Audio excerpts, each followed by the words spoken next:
Sudah 5 tahun aku menikah, tapi aku belum juga hamil.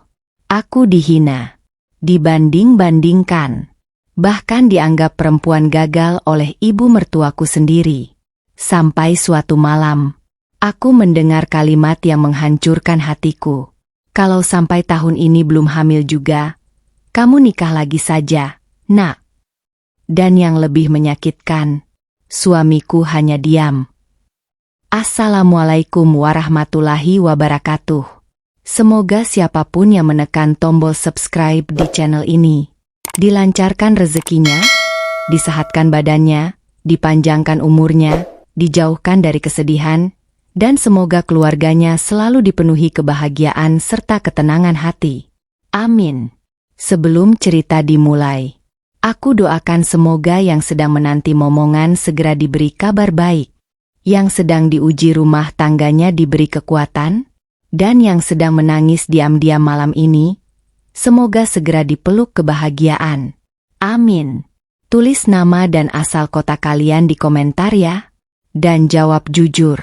Kalau kalian jadi aku, masih bertahan gak di rumah yang setiap hari membuat kalian merasa tidak berharga? Karena cerita ini bakal bikin emosi. Aku menikah dengan penuh cinta. Namaku Alia. Kalau ada yang bertanya kapan terakhir kali aku merasa benar-benar dicintai, mungkin jawabannya adalah di awal pernikahanku dengan Arga. Sebelum semuanya berubah. Sebelum rahimku dijadikan alasan untuk merendahkan harga diriku sebagai perempuan. Dan sebelum ibu mertuaku mulai melihatku bukan sebagai menantu, tapi sebagai kegagalan. Aku menikah dengan Arga 5 tahun lalu. Kami bertemu di kantor kecil tempat kami sama-sama bekerja. Arga bukan laki-laki kaya, tapi dia perhatian, lembut, dan sangat pandai membuatku merasa aman.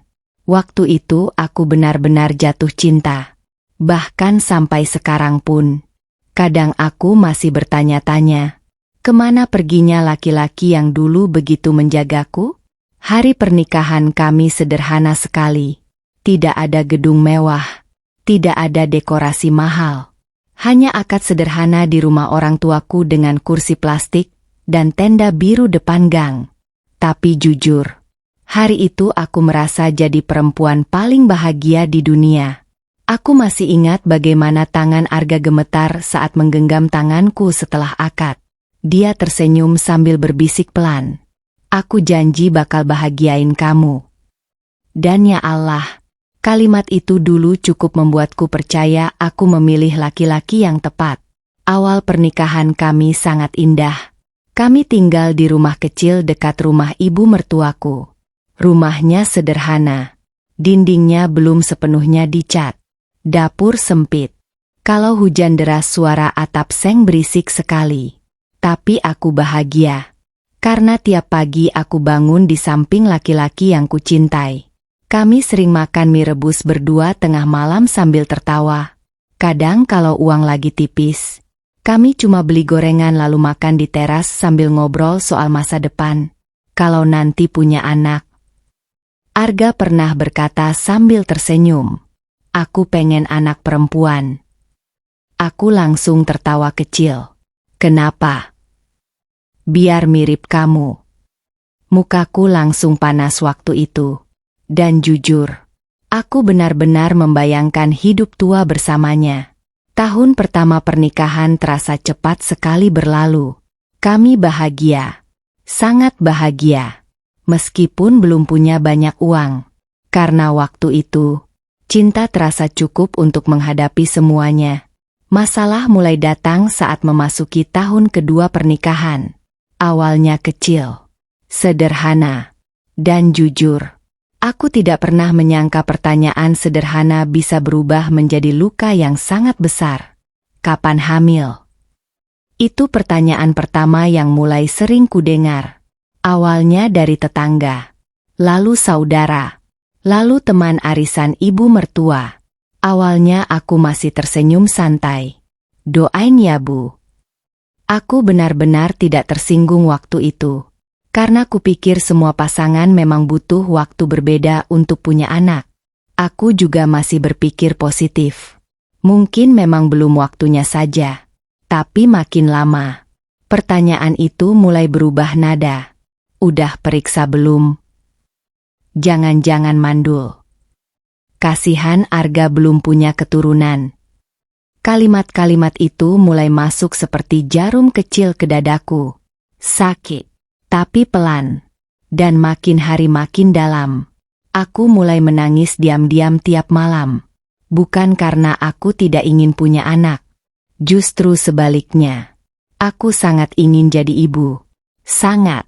Setiap melihat bayi kecil, dadaku langsung hangat. Aku sering membayangkan bagaimana rasanya menggendong anakku sendiri, membelikan baju kecil, mendengar dia memanggilku, "Mama."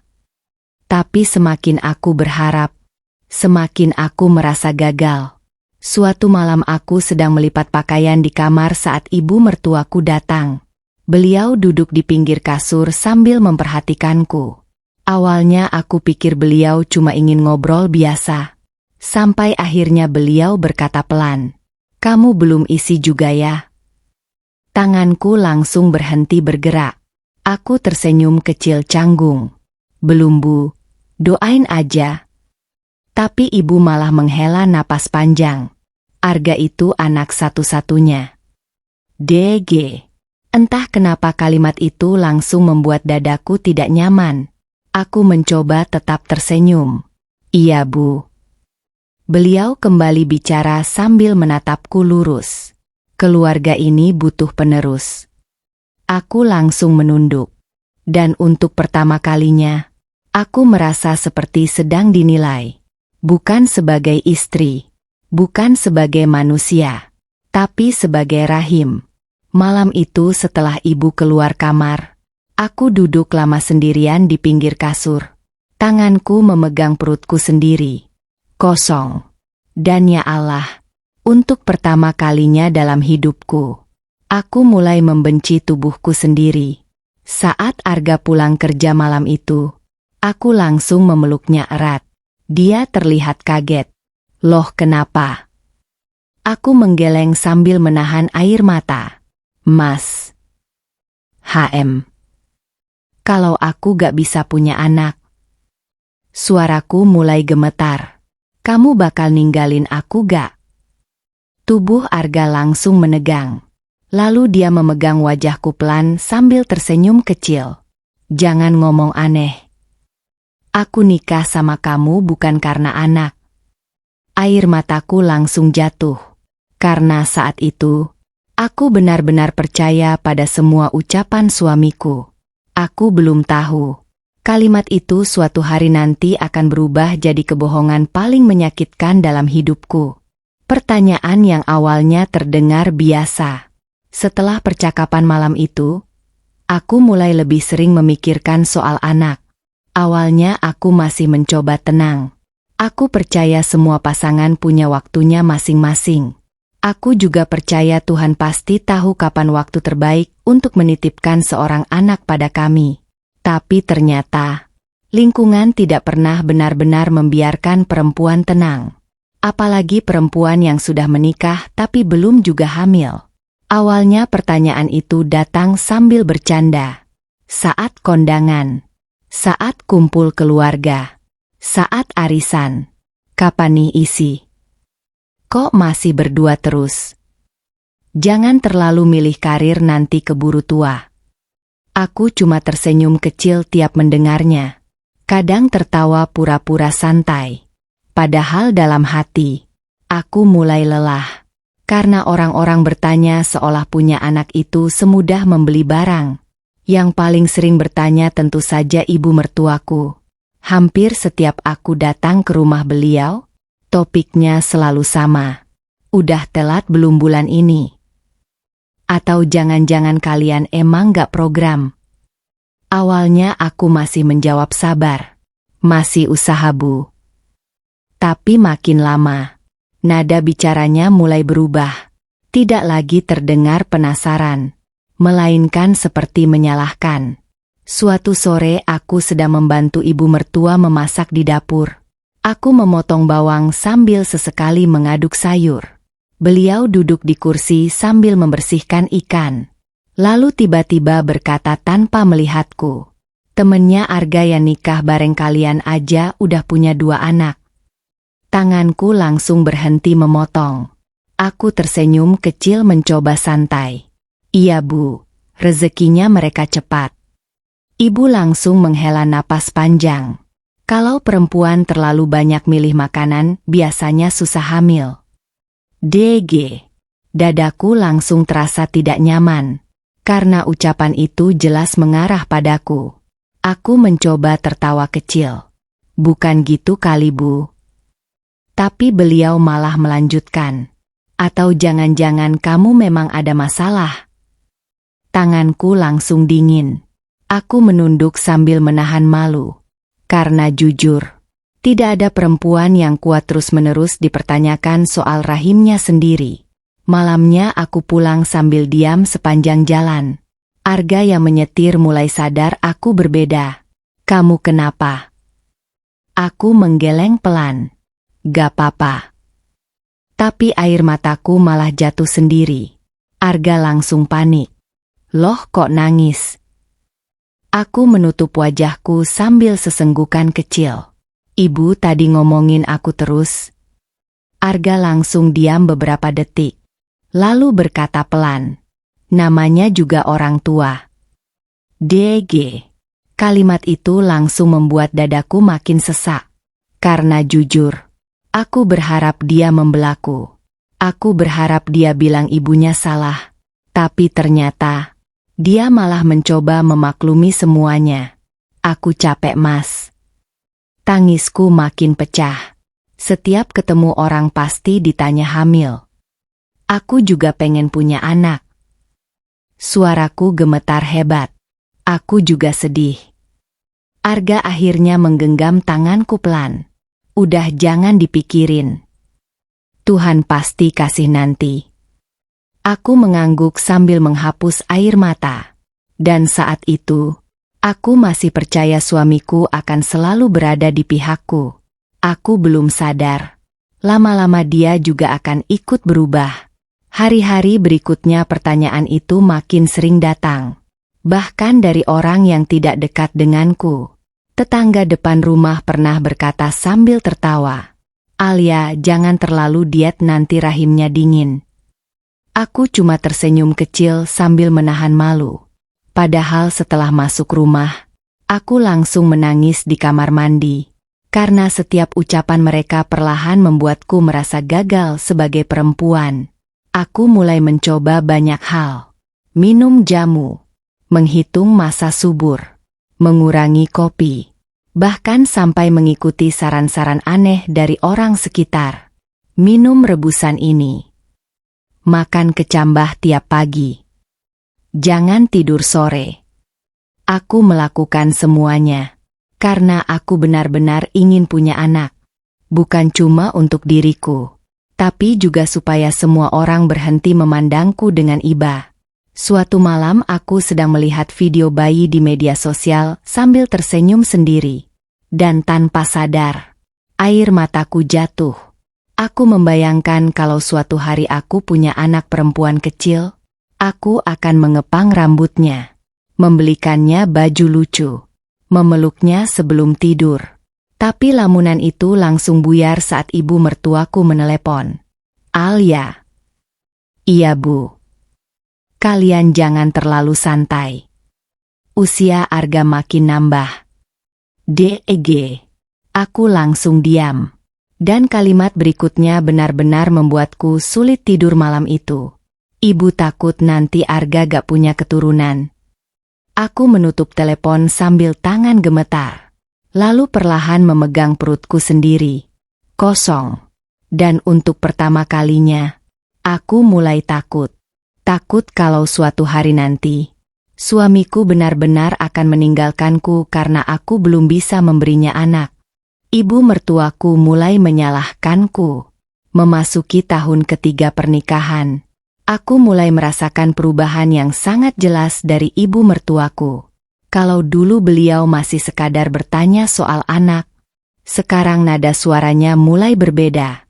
Lebih tajam, lebih dingin, dan kadang terasa seperti sedang menyalahkanku secara langsung. Awalnya cuma sindiran kecil.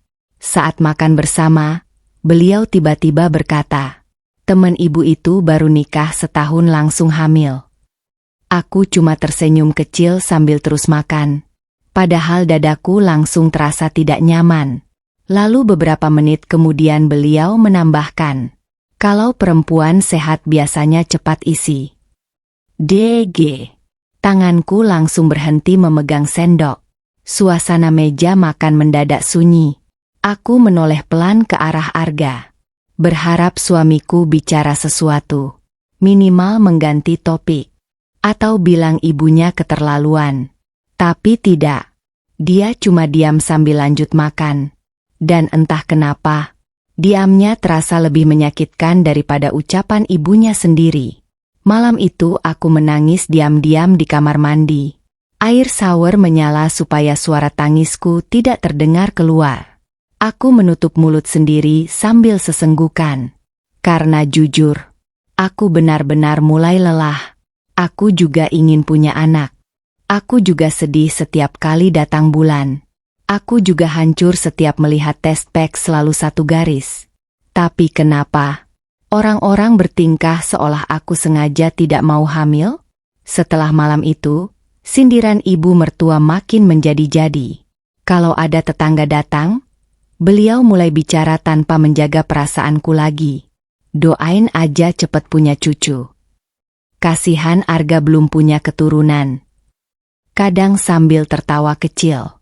Tapi aku tahu, kalimat itu sebenarnya sedang menusukku pelan-pelan.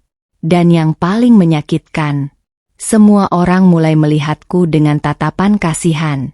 Seolah aku perempuan cacat. Suatu sore aku datang ke rumah ibu mertua membawa makanan kesukaan beliau. Aku masih berusaha jadi menantu yang baik. Walau sering sakit hati. Karena aku percaya, kalau aku terus sabar, mungkin suatu hari beliau akan menerimaku dengan tulus. Bodohnya, aku terlalu berharap. Saat aku masuk dapur, ibu mertua sedang ngobrol dengan tetangga. Dan langkahku langsung berhenti saat mendengar namaku disebut. Alia itu sebenarnya baik. Suara ibu terdengar pelan. Tapi ya gimana? Perempuan kalau gak bisa kasih anak kan percuma. DG. Tubuhku langsung membeku. Tanganku dingin seketika. Sedangkan tetangga itu cuma mengangguk sambil berbisik. "Iya sih. Kasihan Arga." Air mataku langsung menggenang. Aku berdiri di balik pintu dapur sambil menggigit bibir kuat-kuat. Karena ternyata, di belakangku, ibu mertuaku benar-benar membicarakan aku seperti barang rusak. Aku akhirnya masuk sambil pura-pura tidak mendengar apa-apa. Dan saat melihatku datang, ibu mertua langsung diam. Alia." Aku tersenyum kecil walau rasanya ingin menangis. "Tadi saya bawain makanan buat ibu." Beliau cuma mengangguk singkat. Tidak ada rasa bersalah sedikit pun. Dan suasana sore itu terasa sangat sesak buatku. Malamnya aku kembali bicara dengan Arga. Aku duduk di pinggir kasur sambil memeluk lutut. Sedangkan Arga baru selesai mandi. "Mas." "Haim." Aku menatapnya lama sebelum akhirnya berkata pelan. "Masih sayang aku kan?" Arga langsung tertawa kecil. "Loh kok nanya gitu?" Air mataku mulai turun lagi. Karena aku takut. Takut kamu capek punya istri kayak aku. Wajah Arga langsung berubah. Dia duduk di sampingku lalu memegang tanganku. "Kamu jangan mikir aneh-aneh. Tapi ibu kamu benci aku?" Suaraku pecah. Arga langsung menghela napas panjang. "Ibu cuma pengen cucu." DG. Kalimat itu lagi. Aku langsung menunduk sambil menahan sakit di dada. Karena lagi-lagi, perasaanku seperti tidak penting. Yang penting cuma cucu. Aku juga pengen jadi ibu, Mas. Tangisku mulai keluar. Aku juga sedih tiap bulan gagal. Kenapa semua orang nyalahin aku terus? Air mataku jatuh makin deras. Dan untuk pertama kalinya, aku melihat Arga mulai terlihat lelah menghadapi tangisku. Dia memegang dahinya sambil berkata pelan, "Udahlah, jangan dibesar-besarin." Kalimat itu langsung membuat hatiku retak sedikit lagi. Karena ternyata, orang yang paling kuharapkan mengerti justru mulai bosan dengan rasa sakitku. Beberapa hari kemudian, aku mengalami telat datang bulan hampir 2 minggu. Dan jujur, aku langsung sangat berharap. Aku sampai diam-diam membeli test pack sendiri. Tanganku gemetar waktu masuk kamar mandi pagi itu. Aku berdoa berkali-kali. Ya Allah, sekali ini aja. Air mataku sudah jatuh bahkan sebelum hasilnya keluar. Karena aku benar-benar ingin kabar baik itu datang. Aku menunggu beberapa menit sambil napas gemetar. Lalu perlahan melihat hasilnya. Dan detik berikutnya, hatiku langsung jatuh. 1 garis. Lagi. Aku langsung terduduk di lantai kamar mandi sambil menangis tanpa suara. Dan di luar sana, aku belum tahu. Ibu mertuaku sedang mulai memikirkan cara untuk memisahkan aku dari suamiku sendiri. Aku memeriksakan diri diam-diam. Setelah malam aku menangis di kamar mandi karena melihat test pack 1 garis lagi. Ada sesuatu dalam diriku yang mulai berubah. Aku mulai takut. Takut kalau memang ada masalah dalam tubuhku. Takut kalau semua ucapan ibu mertua ternyata benar. Dan yang paling menghancurkan, aku mulai takut kehilangan suamiku sendiri. Pagi itu aku bangun lebih awal dari biasanya. Arga masih tidur. Wajahnya tenang sekali. Aku duduk lama di sampingnya sambil memandang laki-laki yang sangat kucintai itu. Dan jujur, saat itu aku benar-benar takut. Takut suatu hari nanti dia menatap perempuan lain dengan harapan yang dulu dia berikan padaku. Hanya karena aku belum bisa memberinya anak. Tanpa memberitahu siapapun, aku akhirnya memutuskan pergi ke dokter kandungan sendiri. Aku malu. Aku takut. Karena di kepalaku waktu itu, kalau dokter menemukan ada masalah dalam tubuhku, berarti semuanya selesai. Berarti aku benar-benar perempuan gagal seperti yang sering disindir ibu mertua. Hari itu cuaca mendung. Aku duduk sendirian di ruang tunggu klinik, sambil menggenggam nomor antrean erat-erat. Di sekelilingku ada banyak ibu hamil. Ada yang memegang perut besar sambil tersenyum. Ada yang ditemani suaminya. Ada yang sibuk memilih nama bayi. Sedangkan aku duduk sendirian sambil menahan air mata. Karena aku datang bukan untuk memeriksa bayi, tapi untuk mencari tahu kenapa Tuhan belum memberiku kesempatan menjadi ibu. Alia.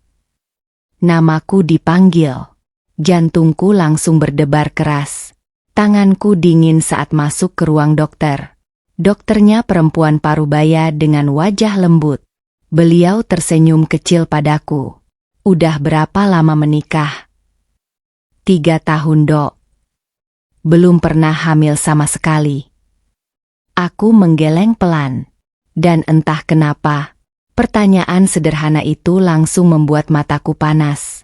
Dokter mulai memeriksaku sambil menjelaskan beberapa hal. Aku mencoba mendengarkan. Tapi jujur, pikiranku kacau sekali. Aku cuma terus berdoa dalam hati. Ya Allah, jangan ada masalah serius. Setelah pemeriksaan selesai, aku duduk tegang di depan meja dokter. Tanganku saling menggenggam kuat. Sampai akhirnya dokter berkata pelan. Dari hasil pemeriksaan sementara, kondisi kamu normal. DG. Aku langsung mengangkat wajah cepat. Normal, Dok. Dokter mengangguk. Rahim kamu bagus. Sel telur juga baik. Air mataku langsung jatuh. Bukan sedih, tapi lega. Sangat lega. Karena selama ini aku benar-benar takut tubuhku bermasalah. Aku bahkan hampir menangis bahagia waktu itu. Tapi beberapa detik kemudian, dokter kembali berkata, Tapi untuk memastikan lebih lengkap, suami juga harus diperiksa. DG. Senyumku langsung hilang. Karena entah kenapa, aku langsung tahu bagian itu akan sulit. Perjalanan pulang terasa campur aduk. Di satu sisi aku lega karena tubuhku baik-baik saja. Tapi di sisi lain, aku takut bicara pada Arga. Karena jujur, laki-laki sering sangat sensitif kalau diajak tes kesuburan. Dan aku takut dia marah. Malamnya aku menunggu Arga pulang sambil gelisah. Tanganku dingin. Aku bahkan beberapa kali hampir membatalkan niat bicara. Tapi aku sadar, kalau kami memang ingin punya anak, kami harus sama-sama berjuang. Saat Arga selesai makan malam, aku akhirnya memberanikan diri bicara. Mas. HM.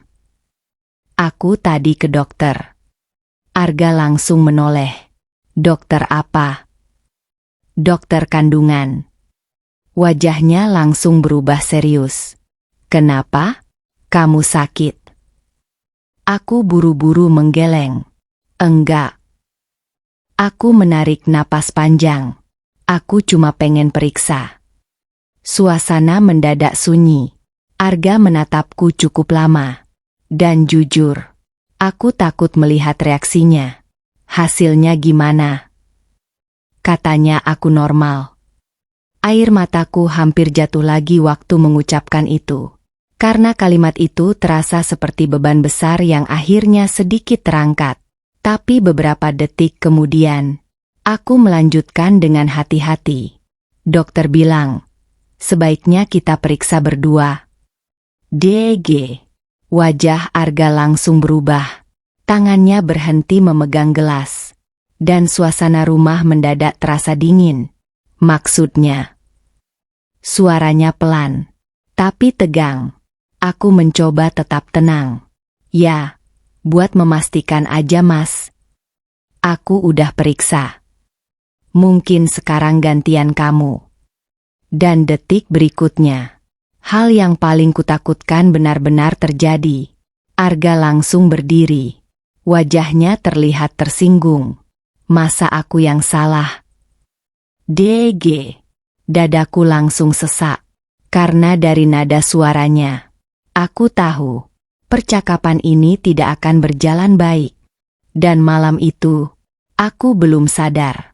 Permintaan sederhana untuk periksa bersama itu justru akan jadi awal retaknya rumah tangga kami pelan-pelan. Suamiku menolak diperiksa. Masa aku yang salah? Kalimat itu langsung membuat suasana rumah berubah dingin malam itu. Aku membeku di kursi makan sambil menatap Arga. Sedangkan dia berdiri dengan wajah tegang seperti baru saja dihina. Dan jujur, aku langsung menyesal sudah membuka topik itu. Mas, aku gak bilang kamu salah. Suaraku pelan sekali. Aku benar-benar mencoba hati-hati. Karena aku tahu, ego laki-laki kadang sangat sensitif kalau menyangkut kesuburan. Tapi ternyata, sehalus apapun aku bicara, tetap saja Arga tersinggung. Terus maksud kamu apa nyuruh aku tes? Nada suaranya mulai tinggi. Aku langsung gugup. Dokter cuma bilang lebih baik diperiksa berdua. Biar sama-sama tahu. Arga langsung tertawa kecil sinis. Jadi sekarang aku dicurigai mandul. DG. Dadaku langsung sesak. Karena kata itu terdengar sangat kasar keluar dari mulutnya sendiri. Aku buru-buru menggeleng. Bukan gitu mas. Tapi kan memang banyak pasangan harus cek dua-duanya. Belum selesai aku bicara, Arga langsung memotong. Aku sehat. Suaranya keras sampai membuatku kaget. Dan malam itu, untuk pertama kalinya aku melihat suamiku marah besar hanya karena diminta periksa kesehatan. Aku menunduk sambil menahan air mata. Karena jujur, aku cuma ingin kami berjuang bersama. Aku sudah rela diperiksa sendirian. Rela menahan malu. Rela takut mendengar hasil buruk. Tapi kenapa saat gilirannya, Dia malah marah seolah aku sedang menyerangnya. Aku gak ngerti kenapa laki-laki selalu gengsi soal beginian. Kalimat itu keluar pelan dari mulutku tanpa sadar. Dan detik berikutnya, Arga langsung menatapku tajam. Kamu ngomong apa? Aku langsung diam. Karena wajahnya benar-benar berubah. Jangan nyalahin aku cuma karena kamu belum hamil. DG. Air mataku langsung jatuh. Karena lagi-lagi, semua kembali ke aku. Selalu aku. Aku yang dituduh bermasalah. Aku yang disalahkan. Padahal dokter sendiri bilang tubuhku normal. Mas. Tangisku mulai pecah. Aku gak pernah nyalahin kamu. Aku cuma pengen kita sama-sama usaha. Tapi Arga malah mengusap wajahnya kasar lalu duduk dengan emosi. Udahlah. Aku capek bahas beginian terus. Kalimat itu langsung membuat dadaku makin sakit.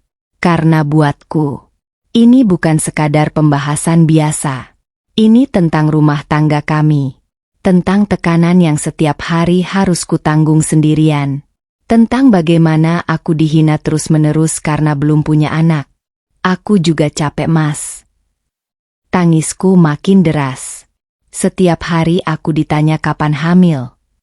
Aku disindir ibu kamu terus. Aku nangis tiap malam. Suaraku bergetar hebat. Tapi kamu malah marah waktu aku ajak usaha bareng. Suasana rumah langsung sunyi. Arga menatap meja sambil menarik napas panjang. Dan beberapa detik kemudian, dia berkata sesuatu yang langsung membuatku merasa sendirian. Ya udah, kalau kamu mau periksa lagi ya periksa aja sendiri. DG. Hatiku langsung retak. Karena artinya, dia tidak mau terlibat. Aku langsung menatapnya sambil air mata terus jatuh. Jadi aku berjuang sendiri. Arga tidak menjawab. Dan diamnya lebih menyakitkan daripada bentakan tadi. Malam itu kami tidur saling membelakangi. Tidak ada pelukan. Tidak ada obrolan sebelum tidur seperti biasanya. Yang terdengar cuma suara kipas angin dan tangisku yang kutahan pelan-pelan di balik bantal. Aku memejamkan mata kuat-kuat sambil memegang perutku sendiri. Kosong. Dan entah kenapa, untuk pertama kalinya aku mulai membenci tubuhku sendiri. Padahal dokter bilang aku baik-baik saja. Tapi ucapan orang-orang membuatku merasa rusak. Besok paginya suasana rumah masih dingin. Aku membuat sarapan sambil diam. Sedangkan Arga sibuk main HP. Tidak ada yang memulai bicara. Sampai akhirnya ibu mertua datang tanpa mengetuk pintu seperti biasa. Beliau langsung duduk di ruang makan sambil melihat wajah kami bergantian. Loh, habis berantem? Aku langsung tersenyum kecil pura-pura biasa. Enggak, Bu. Tapi Arga malah menjawab singkat. Alia nyuruh aku tes kesuburan. DG. Tanganku langsung dingin. Aku menoleh cepat ke arah suamiku dengan mata membesar. Karena jujur, aku tidak menyangka dia akan bicara itu ke ibunya. Dan detik berikutnya, ibu mertua langsung tertawa kecil. Tuh kan. Beliau menatapku sambil senyum sinis. Perempuan kalau belum bisa hamil pasti nyari kambing hitam. Dadaku langsung terasa ditusuk. Air mataku hampir jatuh saat itu juga. Karena ternyata, sekarang aku bukan cuma dianggap mandul, tapi juga dianggap perempuan yang menyalahkan suaminya sendiri. Dan sejak pagi itu, aku mulai sadar. Di rumah ini, aku benar-benar sendirian. Aku mulai dihina depan keluarga. Sejak pagi ibu mertua menuduhku mencari kambing hitam karena meminta Arga tes kesehatan. Hubungan kami makin dingin. Aku mulai merasa tidak nyaman setiap berada dekat beliau. Karena apapun yang kulakukan selalu salah. Kalau aku diam, dibilang murung. Kalau aku tersenyum, dibilang pura-pura bahagia. Dan yang paling menyakitkan, semua kembali ke satu hal. Aku belum punya anak. Hari itu keluarga besar Arga mengadakan acara ulang tahun keponakannya. Biasanya aku selalu semangat datang kumpul keluarga. Aku suka suasananya ramai. Suka melihat anak-anak kecil bermain. Tapi sekarang, acara keluarga justru jadi tempat yang paling kutakuti. Karena setiap datang ke sana, aku selalu merasa seperti perempuan gagal yang sedang diadili ramai-ramai. Sebelum berangkat aku sempat berdiri lama di depan cermin. Wajahku terlihat lelah. Mataku sembab karena semalam menangis lagi. Aku bahkan sampai bertanya pada diriku sendiri, apa aku seburuk itu? Karena makin lama, ucapan orang-orang benar-benar mulai menghancurkan kepercayaan diriku. Cepetan Alia. Suara Arga dari luar kamar membuatku buru-buru menghapus air mata. Aku keluar sambil mencoba tersenyum biasa.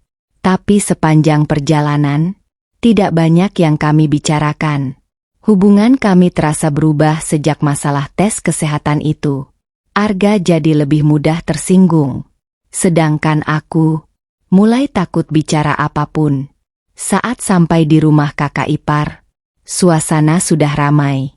Anak-anak berlarian. Ibu-ibu sibuk ngobrol. Dan seperti biasa, pertanyaan pertama langsung datang bahkan sebelum aku duduk. Alia belum isi juga. Aku langsung tersenyum kecil kaku. Doain aja. Tapi salah satu tante malah tertawa kecil. Doa MAH udah dari dulu. Usahanya yang kurang. Beberapa orang ikut tertawa. Dan ya Allah, aku benar-benar malu saat itu. Tanganku dingin. Dadaku sesak. Tapi aku tetap mencoba tersenyum supaya tidak terlihat sakit hati. Aku melirik Arga. Berharap dia membelaku. Minimal bilang mereka keterlaluan. Tapi suamiku malah sibuk main HP sambil pura-pura tidak dengar. Dan itu lebih menyakitkan daripada semua sindiran keluarga besar. Karena aku merasa ditinggalkan sendirian di tengah keramaian. Saat makan bersama, ibu mertuaku duduk tepat di depanku. Dan entah kenapa, beliau seperti sengaja mencari kesempatan mempermalukanku. Alia sekarang sering tidur pagi. Beliau berkata sambil tertawa kecil ke saudara-saudaranya. Katanya lagi program hamil. Beberapa orang langsung menoleh ke arahku. Mukaku panas seketika. Aku mencoba tersenyum kecil. Tapi ibu belum selesai. Ya mudah-mudahan berhasil. Kasihan Arga udah nunggu lama. DG. Tanganku langsung berhenti memegang sendok. Karena nada suaranya terdengar seperti aku sedang gagal menjalankan tugas sebagai istri. Salah satu sepupu Arga tiba-tiba ikut bicara. Coba pijat kesuburan deh. Temen aku dulu mandul terus hamil habis dipijat. Mandul. Kata itu langsung menghantam dadaku keras sekali. Aku langsung menunduk sambil menahan air mata. Karena mereka mengucapkannya begitu mudah. Seolah aku tidak punya perasaan. Alia tuh terlalu stres kayaknya. Ibu mertua kembali bicara. Perempuan kalau pikirannya berat susah hamil. Lalu beliau menatapku sambil tersenyum tipis. Atau jangan-jangan memang ada masalah. Dan detik itu, aku benar-benar ingin pulang.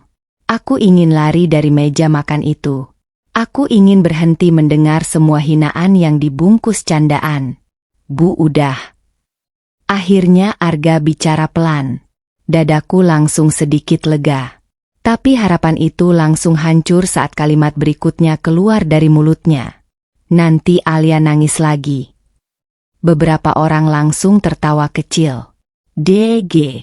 Aku langsung membeku.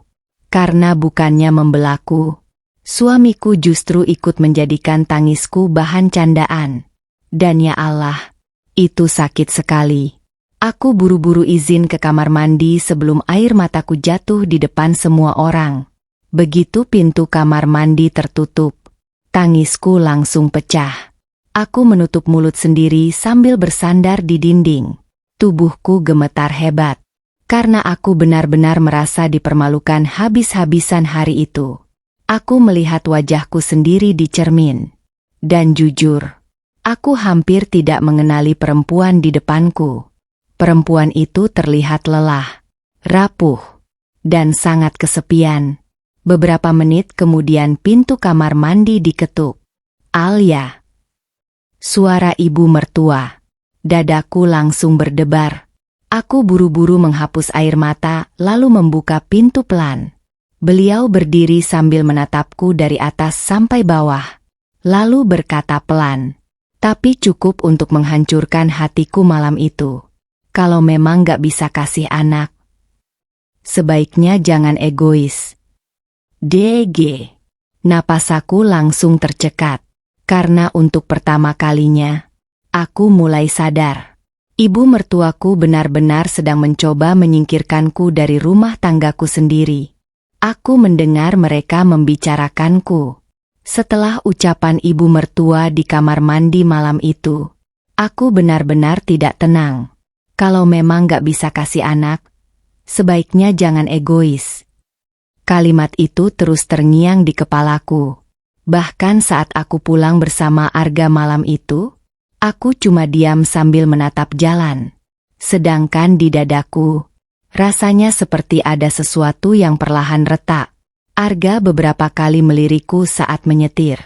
Mukamu jangan ditekuk terus. Aku langsung tertawa kecil pahit. Lucu ya?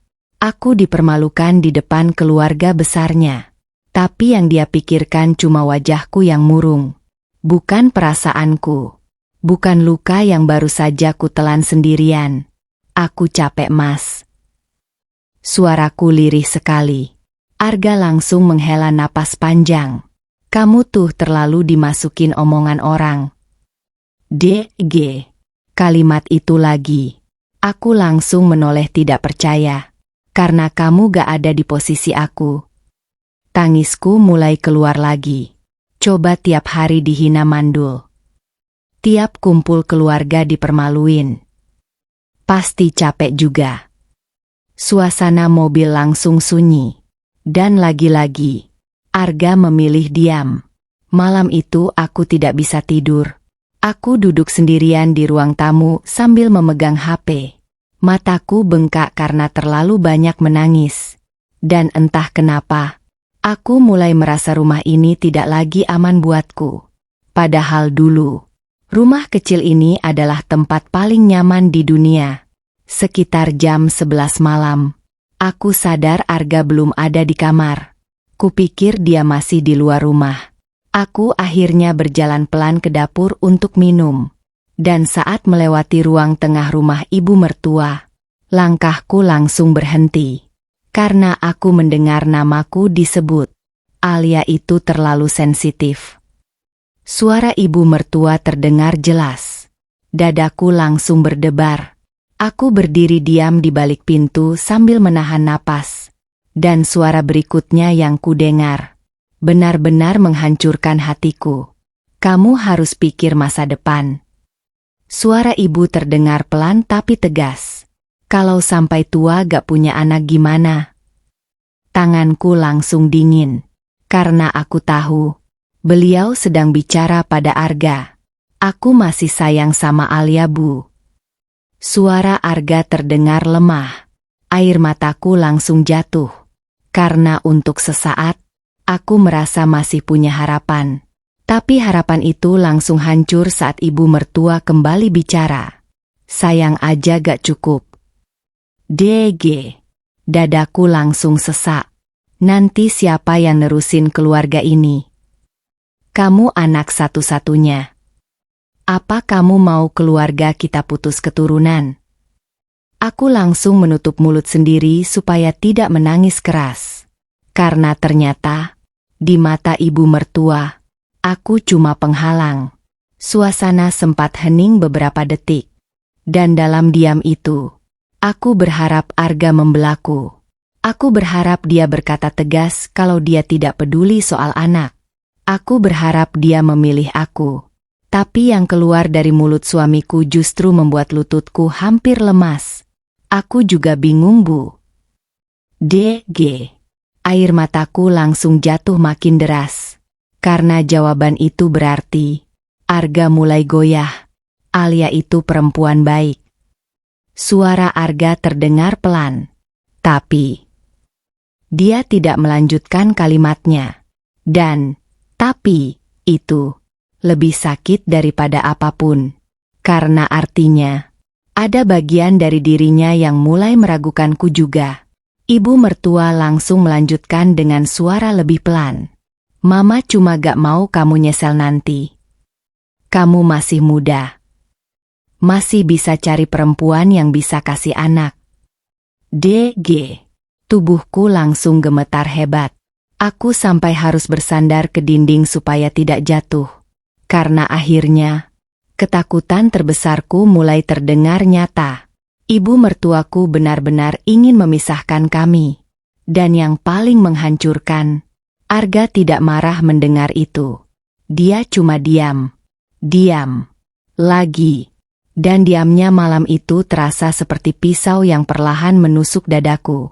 Air mataku terus jatuh tanpa suara.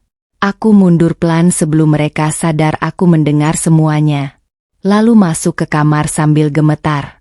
Begitu pintu tertutup, aku langsung jatuh terduduk di lantai. Tangisku pecah sejadi-jadinya. Karena malam itu, untuk pertama kalinya aku benar-benar merasa takut kehilangan suamiku. Aku memeluk lutut sambil menangis sampai sesak napas.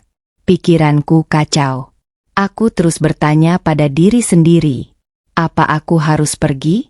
Apa aku harus menyerah? Apa cinta benar-benar kalah sama keturunan? Dan yang paling menyakitkan, aku mulai bertanya, kalau suatu hari Arga benar-benar menikah lagi, apa aku masih sanggup hidup? Nikah lagi saja. Malam setelah aku mendengar percakapan antara Arga dan ibu mertuaku, aku hampir tidak tidur sama sekali. Mataku bengkak karena menangis sampai subuh. Sedangkan di kepalaku, kalimat ibu mertua terus terulang tanpa henti. Kamu masih muda. Masih bisa cari perempuan yang bisa kasih anak.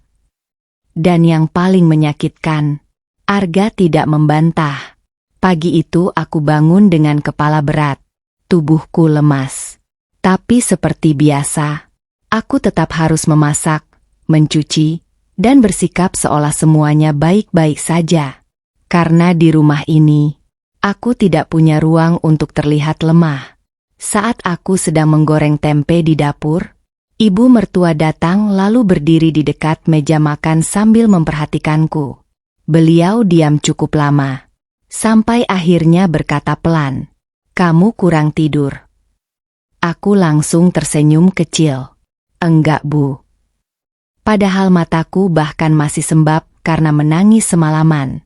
Tapi tentu saja, beliau tidak peduli soal itu. "Alia." Nada suara ibu mendadak serius. Aku langsung menoleh pelan. Dan entah kenapa, dadaku langsung tidak enak. Beliau menarik kursi lalu duduk sambil menatapku lurus. "Kamu sadar kan rumah tangga itu bukan cuma soal cinta?" Tanganku langsung berhenti bergerak. Minyak panas di penggorengan masih berbunyi keras. Tapi suasana dapur mendadak terasa sangat dingin. Aku mencoba tersenyum kecil. "Maksud ibu?" Beliau menghela napas panjang. "Keluarga itu butuh penerus." DG. Kalimat itu lagi. Aku langsung menunduk sambil menggenggam spatula erat. Karena jujur, aku sudah sangat lelah mendengar semua ini. "Ibu ngerti kamu pasti sedih." Beliau melanjutkan dengan nada lembut. Tapi anehnya, nada lembut itu justru terasa lebih menakutkan. "Makanya ibu mau ngomong baik-baik." Air mataku mulai menggenang. Karena aku mulai tahu kemana arah pembicaraan ini. Dan detik berikutnya, kalimat itu akhirnya benar-benar keluar. "Kalau sampai tahun ini kamu belum hamil juga." Beliau berhenti sebentar. Lalu menatapku tajam. "Sebaiknya Arga nikah lagi saja." DG. Dunia rasanya berhenti detik itu juga. Tanganku langsung lemas. Spatula yang kupegang jatuh ke lantai. Air mataku langsung mengalir begitu saja. Karena walaupun aku sudah mendengar kemungkinan itu semalam, mendengarnya langsung di depan wajahku tetap terasa seperti dihantam palu. Ibu. Suaraku langsung pecah. Saya menatap beliau dengan napas gemetar. Tega banget ngomong gitu ke saya. Tapi ibu mertua malah terlihat tenang. Alia, ibu cuma realistis. Realistis. Lucu ya. Kadang orang memakai kata realistis untuk membenarkan cara mereka menyakiti orang lain. Saya juga pengen punya anak, Bu. Tangisku mulai keluar lebih keras. Saya juga sedih. Saya juga tiap malam nangis. Dadaku terasa sesak sekali. Tapi kenapa ibu terus nyakitin saya? Untuk pertama kalinya, suaraku mulai meninggi. Karena aku benar-benar sudah tidak kuat. Tapi ibu mertua malah berkata dingin. Kalau kamu benar sayang sama Arga, kamu harus mikirin masa depannya juga. DG. Air mataku jatuh makin deras. Karena ucapan itu terdengar seperti aku sedang diminta mengalah. Mengalah dari rumah tanggaku sendiri. Apa ibu mau saya pergi? Suaraku kecil sekali. Beliau diam beberapa detik. Lalu menjawab pelan. Ibu cuma mau cucu. Kalimat itu langsung menghancurkan sisa pertahananku. Karena akhirnya aku sadar. Di mata beliau, aku memang tidak pernah cukup. Seberapa baik pun aku jadi istri. Seberapa sabar pun aku bertahan. Tanpa anak, aku tetap dianggap gagal. Tiba-tiba suara pintu depan terdengar. Arga pulang kerja lebih cepat. Dadaku langsung berdebar. Aku buru-buru menghapus air mata. Tapi tentu saja wajahku masih terlihat habis menangis. Loh kenapa? Arga langsung bingung melihatku. Aku belum sempat bicara. Ibu mertua lebih dulu menjawab. Mama cuma ngomong soal masa depan. DEG. Aku langsung menoleh tidak percaya. Karena beliau bicara seolah tidak baru saja menghancurkan hatiku. Ada apa sih? Arga mulai terlihat tegang. Aku menggigit bibir kuat-kuat. Lalu akhirnya berkata sambil menangis. Ibu nyuruh kamu nikah lagi. Suasana rumah langsung sunyi. Sangat sunyi. Aku menatap Arga penuh harap. Berharap dia marah. Berharap dia bilang itu tidak akan pernah terjadi. Berharap dia memilih aku. Tapi yang kulihat justru membuat darahku dingin. Arga hanya diam. Diam sambil menunduk. Dan detik itu, hatiku benar-benar mulai retak. Suamiku mulai berubah. Setelah malam ibu mertua terang-terangan menyuruh Arga menikah lagi, hubungan kami berubah pelan-pelan. Dan perubahan itu terasa sangat menyakitkan. Karena bukan terjadi tiba-tiba, tapi perlahan. Sedikit demi sedikit. Sampai akhirnya aku sadar. Laki-laki yang dulu selalu membuatku merasa aman mulai menjauh dariku. Malam setelah percakapan itu, aku dan Arga tidur saling membelakangi. Tidak ada obrolan. Tidak ada pelukan. Padahal biasanya seburuk apapun kami bertengkar, Arga selalu memelukku duluan sebelum tidur. Tapi malam itu, dia diam. Dan diamnya terasa seperti jarak yang sangat jauh. Aku menangis diam-diam sambil menatap punggung suamiku. Dalam hati aku terus berharap, semoga semua ini cuma sementara. Semoga Arga cuma bingung menghadapi tekanan ibunya. Semoga dia tetap memilih aku. Tapi semakin hari, harapan itu makin terasa rapuh. Beberapa hari setelah kejadian itu, Arga mulai sering pulang malam. Awalnya dia bilang lembur. Lalu ada kerjaan tambahan. Kadang nongkrong sama teman kantor. Aku mencoba percaya. Karena jujur, aku takut kalau mulai curiga. Aku takut rumah tanggaku benar-benar hancur. Mas makan dulu. Aku sering menunggunya pulang sambil menyiapkan makan malam. Tapi sekarang, makanan itu lebih sering dingin di meja, kadang sampai tengah malam. Dan saat Arga akhirnya pulang, dia terlihat malas bicara. Capek, dingin, berbeda sekali dari dulu. Suatu malam aku mencoba mendekatinya saat dia sedang main HP. Aku duduk pelan di sampingnya. Mas. Kita baik-baik aja kan? Arga langsung menghela napas panjang.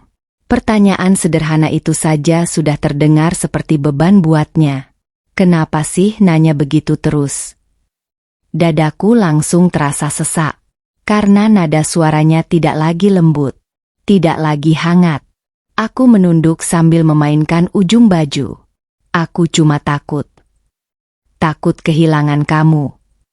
Sunyi beberapa detik. Lalu Arga menjawab singkat. Jangan mikir aneh-aneh. Tapi matanya tetap fokus ke HP. Bukan ke aku.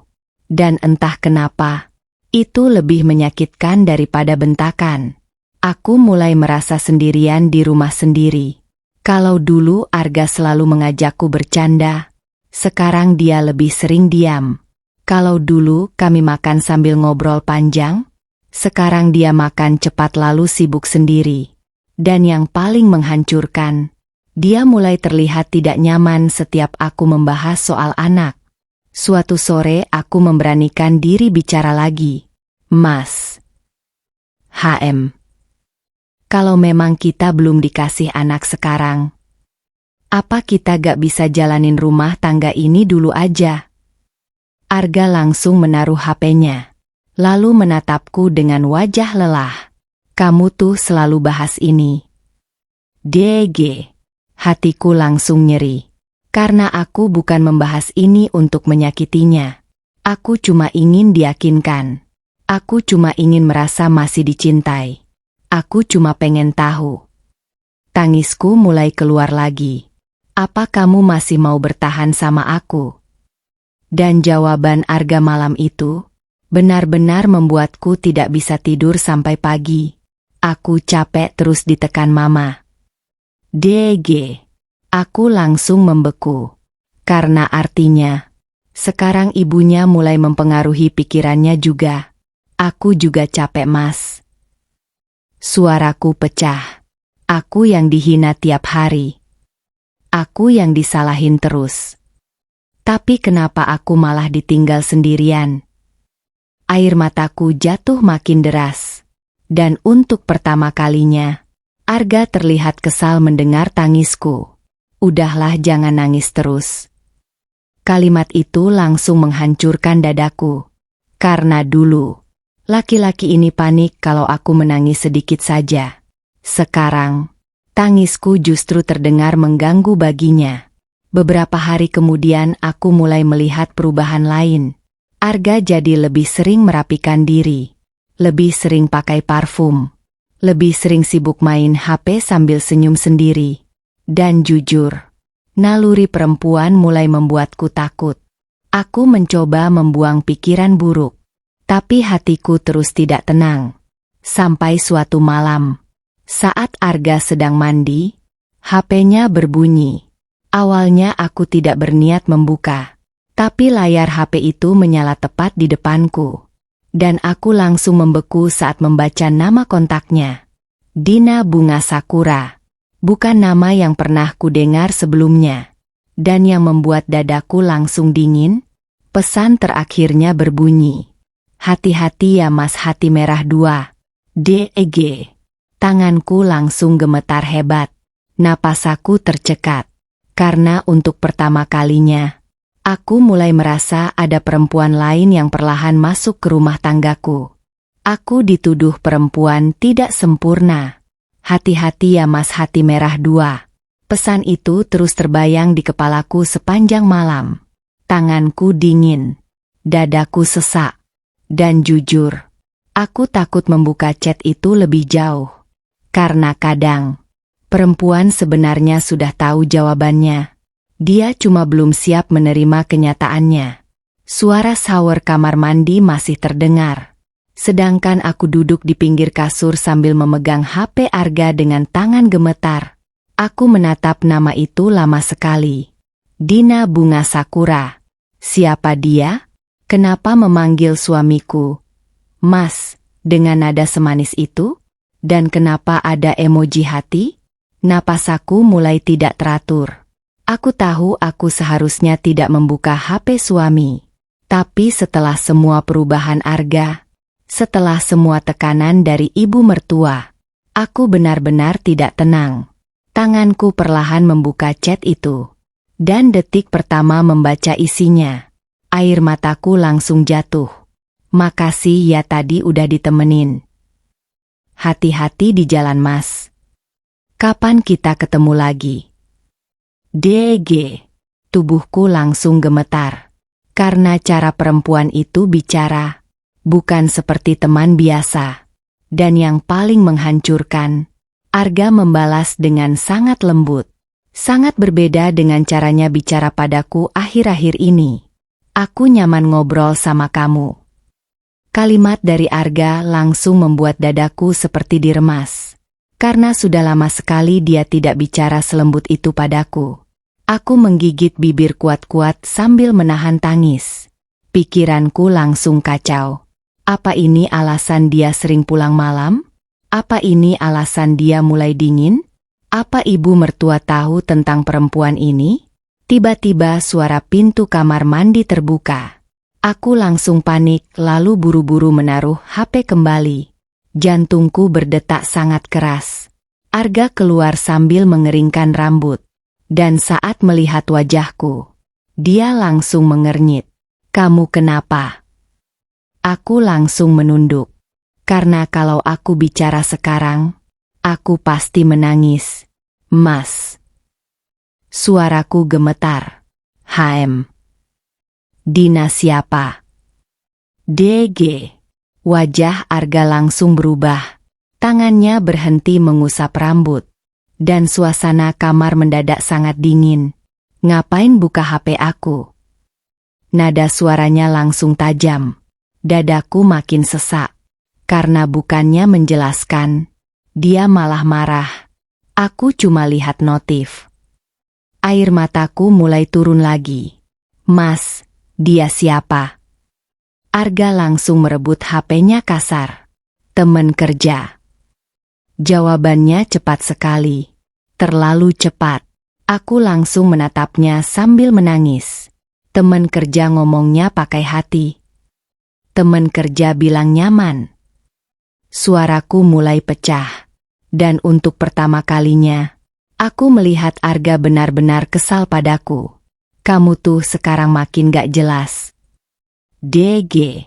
Hatiku langsung sakit. Karena lagi-lagi, aku dibuat seperti perempuan berlebihan. Padahal aku cuma takut kehilangan suamiku.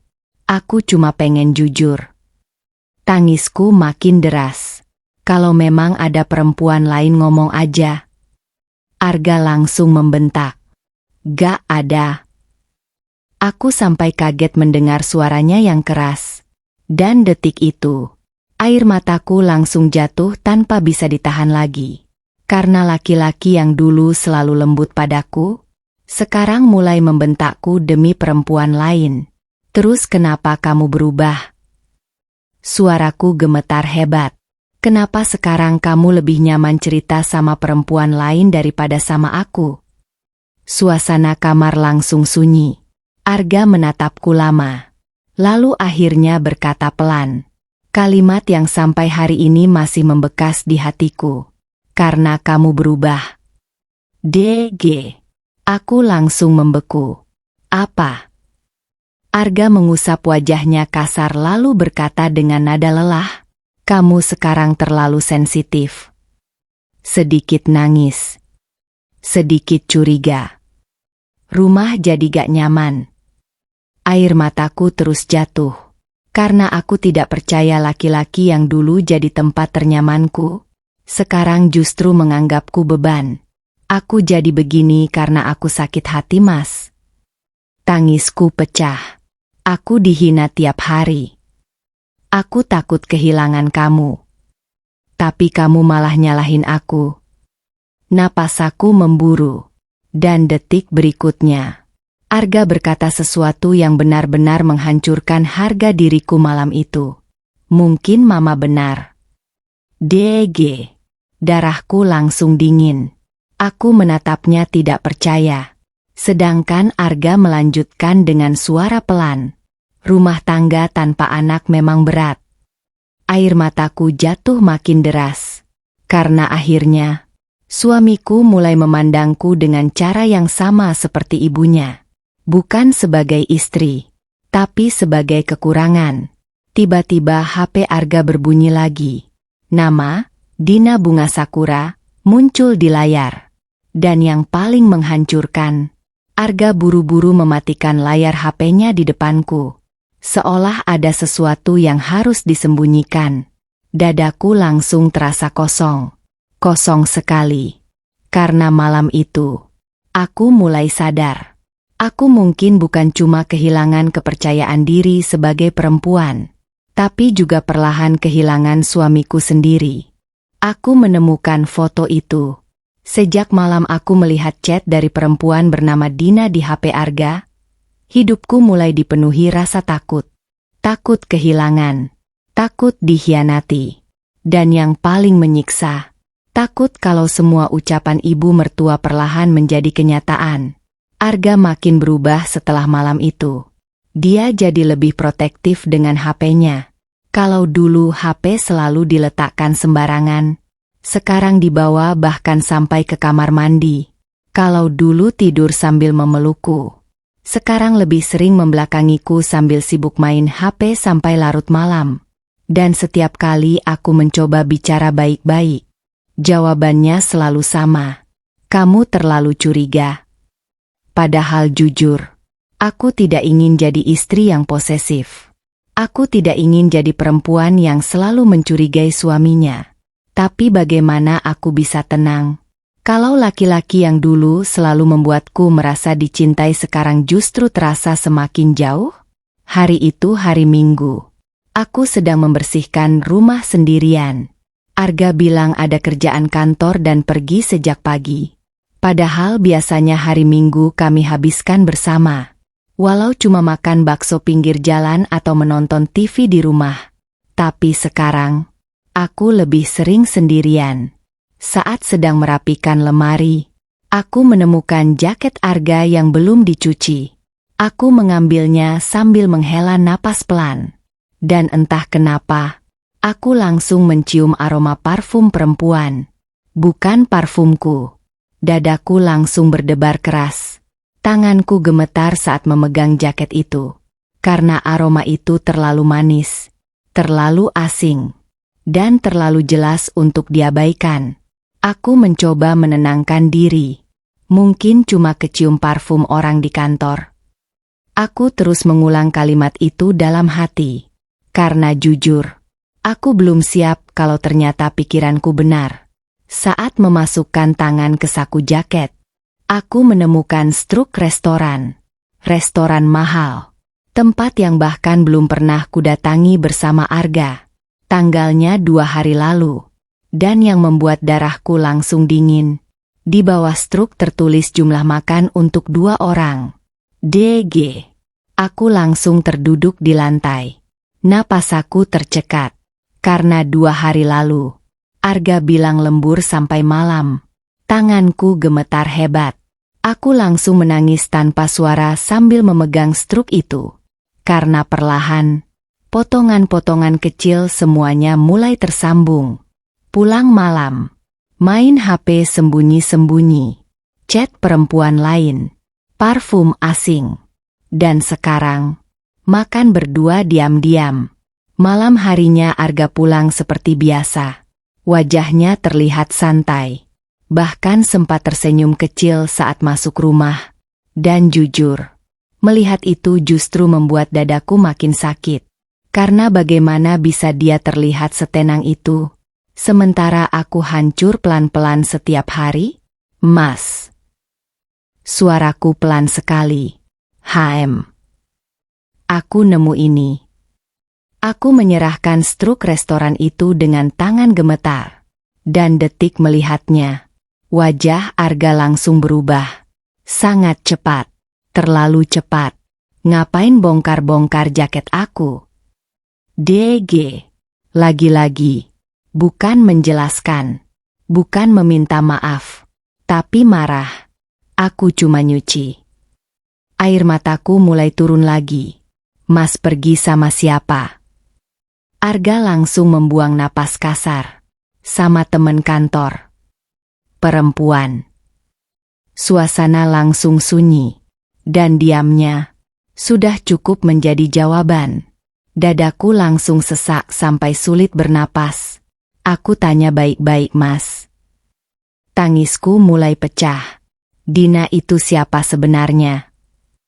Arga terlihat kesal. Kamu tuh makin lama makin lebay. Kalimat itu langsung membuat air mataku jatuh makin deras. Karena sekarang, perasaanku selalu dianggap berlebihan. Padahal aku cuma seorang istri yang ketakutan rumah tangganya direbut orang lain.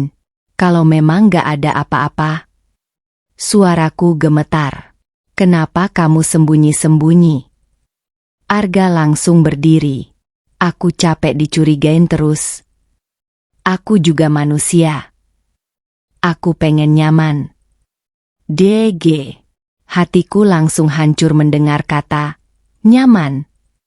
Karena aku tahu, laki-laki biasanya mencari kenyamanan di tempat lain saat hatinya mulai berpaling. Aku udah gak nyaman sama rumah ini. Kalimat berikutnya dari mulut Arga benar-benar membuatku membeku. Air mataku langsung berhenti sesaat. Karena rasanya terlalu sakit. Karena aku belum punya anak. Suaraku kecil sekali. Arga diam. Tapi diamnya lebih menyakitkan daripada jawaban apapun. Tiba-tiba HP Arga berbunyi. Layar menyala tepat di depan mataku. Dan detik itu, duniaku benar-benar runtuh. Karena wallpaper chat WhatsApp Arga adalah foto seorang perempuan sedang tersenyum manis di sampingnya. Dina. Tanganku langsung dingin. Napas aku tercekat.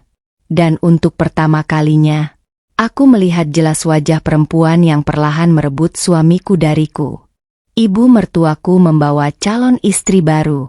Setelah malam aku melihat foto Dina di wallpaper chat Arga, aku seperti kehilangan pijakan hidup. Perempuan itu cantik. Masih muda. Kulitnya putih bersih. Dan senyumnya.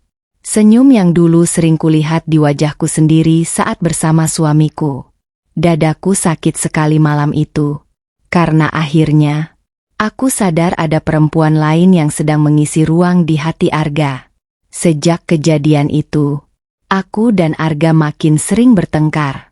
Bukan pertengkaran besar, tapi dingin, menusuk, dan melelahkan. Kadang kami satu rumah tapi tidak bicara seharian. Kadang aku menangis diam-diam di dapur sementara Arga sibuk tertawa melihat HP-nya. Dan jujur, itu jauh lebih menyakitkan daripada bentakan. Karena aku merasa keberadaanku perlahan tidak lagi penting. Ibu mertua tentu saja sadar rumah tangga kami sedang retak. Tapi bukannya membantu. Beliau justru seperti menikmati keadaan itu.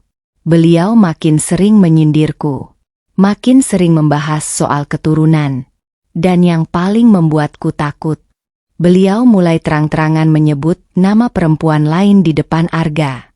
Anaknya Bu Rina cantik ya. Beliau pernah berkata sambil makan malam. Masih muda. Rajin juga. Aku langsung diam.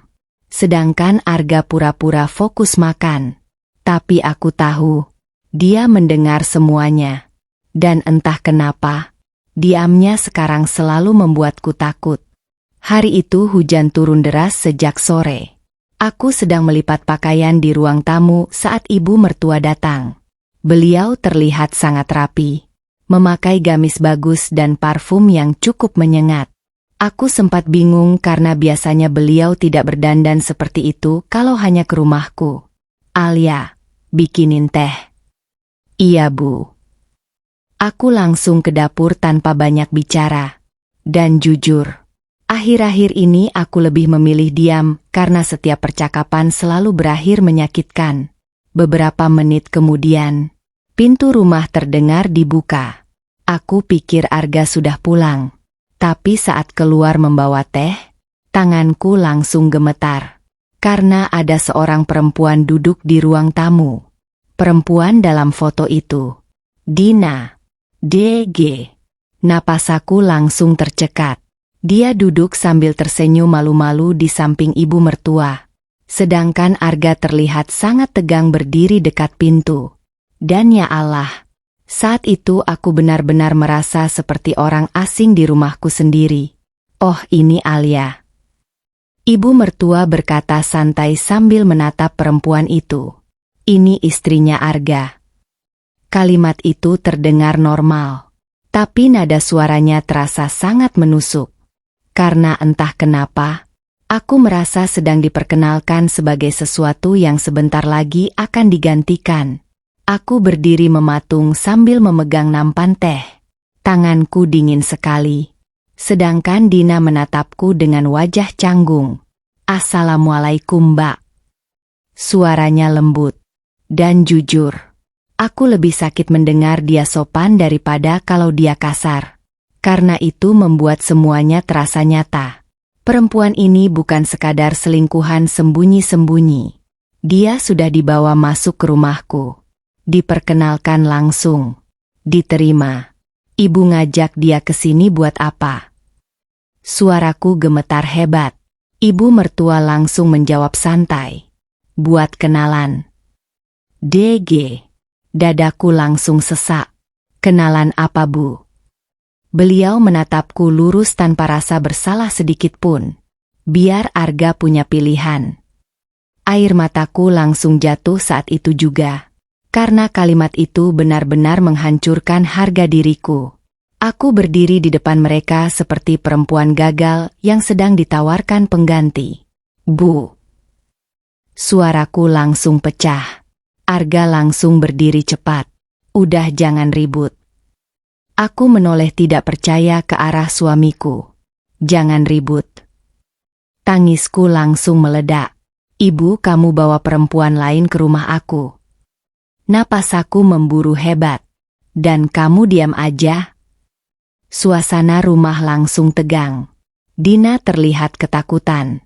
Tapi saat itu, aku sudah terlalu hancur untuk peduli. Ibu cuma mikirin masa depan kamu. Ibu mertua ikut meninggi. Masa kamu mau hidup tanpa anak? Air mataku jatuh makin deras. Aku langsung menatap Arga penuh harap. Untuk terakhir kalinya, aku berharap dia membelaku. Berharap dia bilang semua ini salah. Berharap dia mengusir perempuan itu. Tapi yang keluar dari mulut suamiku justru membuat dunia terasa runtuh. Mungkin mama gak sepenuhnya salah. DG. Aku langsung membeku. Karena kalimat itu berarti, suamiku mulai membuka hati untuk perempuan lain. Dan malam itu, aku sadar. Aku benar-benar sedang kehilangan rumah tanggaku sedikit demi sedikit.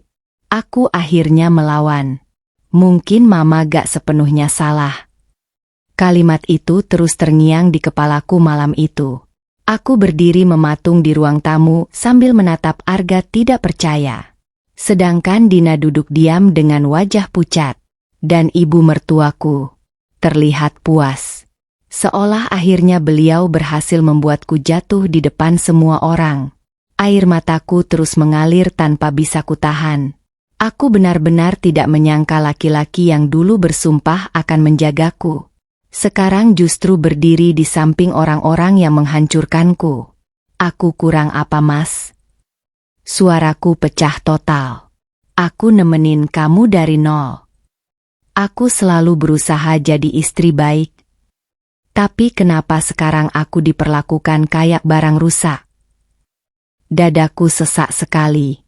Karena selama bertahun-tahun, aku bertahan sambil percaya cinta kami cukup kuat.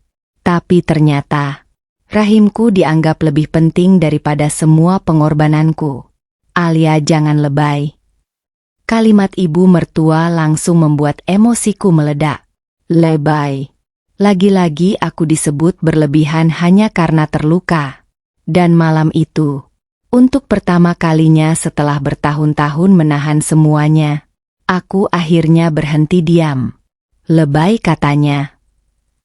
Suaraku langsung menggema di ruang tamu. Semua orang membeku.